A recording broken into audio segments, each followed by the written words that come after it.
My name is Hutch and I make gaming videos, and today I'm going to try a little something different. I have some examples of some really aggressive gameplay, some smart gameplay, and the point of this video today is to teach you how to be aggressive and how to be a pain in the other team's ass. If you have a guy running around basically causing a bunch of mayhem, it's going to throw the other team off and it's going to make you feel like a badass in the process. Alright, I'm going to show you some different guns, some different tactics, some different maps, and hopefully I'll be able to convert you from your campish ways, because that's boring, man. It's just boring as shit. Alright, let's talk about spawn trapping and domination. So this is an example of domination on sub base. I'm using a silenced mini Uzi and my second perk is cold-blooded. So the mini Uzi already has pretty limited range, but when you slap on a silencer, you're decreasing your range even more. So you want to be close to the action, and spawn trapping on sub base is the perfect place to do that, because if you capture A and B, their spawn points on C are really going to be predictable. Now, contrary to what you guys might think, it's not poor etiquette to spawn trap people. That is the best way to play domination. If you're in the middle of a spawn trap, there are ways to make organized pushes to get out of it. But if you're on the giving end of a spawn trapping, then it makes you feel like you're engaging in some serious badassery. So the most effective way to spawn trap someone, especially if you have cold-blooded and a silencer, is to get a kill or two and switch up your position, anticipate them rushing you because you've pissed them off, and just wait for them to come to you, right?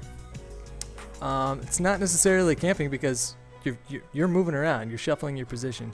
So as you can see right now, I've dropped a Harrier Strike right on top of their spawn, got myself a nice little pay blow.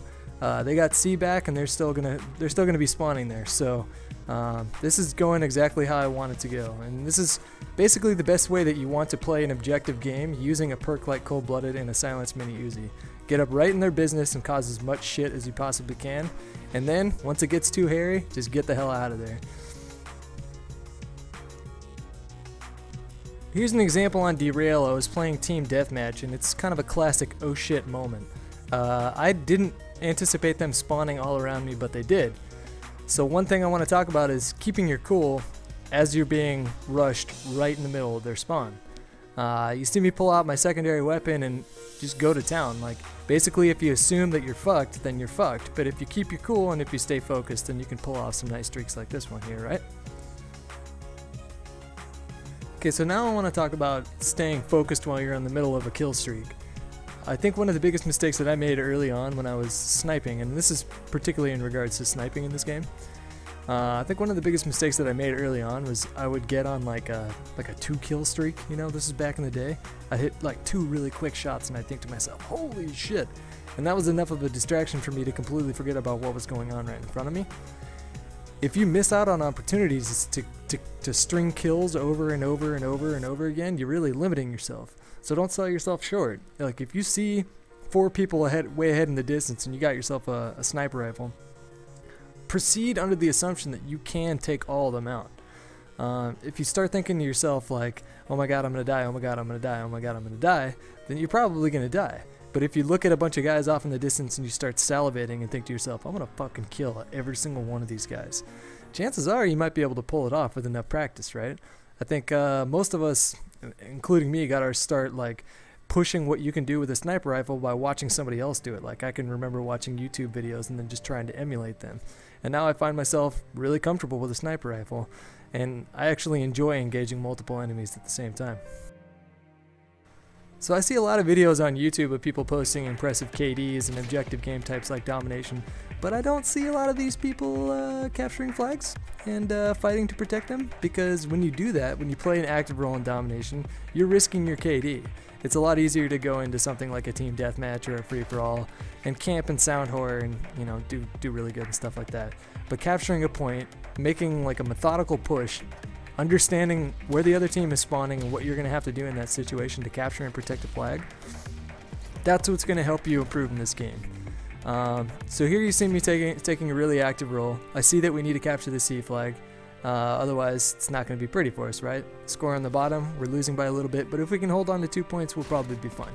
So I capture the point. I know that they're spawning on the other side of that wall. I get a predator missile here, and I can still hear their footsteps, or I can still look on the map and see where my teammates are, and understand that they're still probably spawning at that point. So as soon as I pull out my predator missile, I try and drop it on this guy. I miss it. Generally, they're going to spawn in waves, and then they're going to switch spawns on domination. Afghan is one of the maps that they really got the spawns right, because they do switch quite often, and I enjoy that. So I kind of predict that at this point. I predict that they're going to be switching over to the A spawn and heading over to the B flag. And so I jump down, play an active role, and see if I can cut them off, and I think I did a pretty good job. Got my Harrier strike. So if you haven't already been able to tell, I stress spawns a lot, and I kind of tie it into map knowledge, but I think knowing and understanding spawn points on each map is going to help your game out quite a bit. Probably more than anything else, really. I mean, in terms of just being accurate with a gun, that just comes with time. But something like understanding and paying attention to where the enemies spawn on a map, that's something that you can pick up in just a couple games. TDM can be kind of tricky, but at the same time it can be pretty simple. It can be tricky in the fact that the spawns are constantly changing, but it can be pretty simple in the fact that it's pretty easy to predict spawns, because if you look at the map, there's usually going to be a cluster of green arrows. That's your teammates, right? Generally on Team Deathmatch in Call of Duty, it's going to spawn you across from the team, right? So you look for the green cluster of arrows, and then just anticipate that they're going to be spawning directly across from that. And if you run out of ammo, pick up a gun and no-scope somebody, because it makes you feel good. Alright, let's talk about switching up your positions. This is an example from Rundown, and I'm playing Domination, and we've got them pretty well pinned down inside their C spawn. I'm going to run up these stairs into this room of doom up here. There's always somebody up here. So I get an easy quick scope on this guy, and here I'm trying to see if I can find an enemy. I shoot at this guy and then immediately switch up my position to see if I can throw him off a little bit, and I'm rewarded with a nice little sexy collateral damage here. Collaterals are lucky, but you know, still make you feel cool. Okay, now I want to talk about taking the shot. So you never want to just not take the shot because you just assume that you're going to miss it. Here's an example on Afghan. This guy's going to jump off here in a minute, and I'm going to get a quick scope in midair. I could have easily just let him go and run to a different spot, but I was like, F that, man, I can hit him. So, I mean, you're going to miss every shot that you don't take, right? Last point I want to talk about is just simply improvise. Basically, just do what you have to do to stay alive. Don't pin yourself into thinking that you have to only use your weapon. If you run out of ammo, somebody drops a riot shield, pick it up, use it. Use what's right in front of you, whether that be cover, a weapon, your enemy's behavior. Just do what you got to do to survive.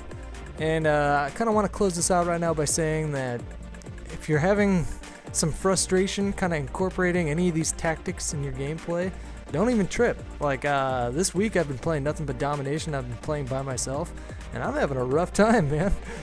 You play Domination by yourself, you're going to run into a lot of parties, and if you're aggressive all the time, it's not always going to work out. But the more you play, the more time you spend on each map and understanding and trying to incorporate these tactics, the better you'll get. So, hope you guys enjoyed the video. Let me know what you think. Leave some feedback. I'm out of here. Hey, come check out my channel. It's pretty sweet. Be sure to follow us on Twitter. There you'll find the latest updates from our premier directors and the Machinima Respawn team.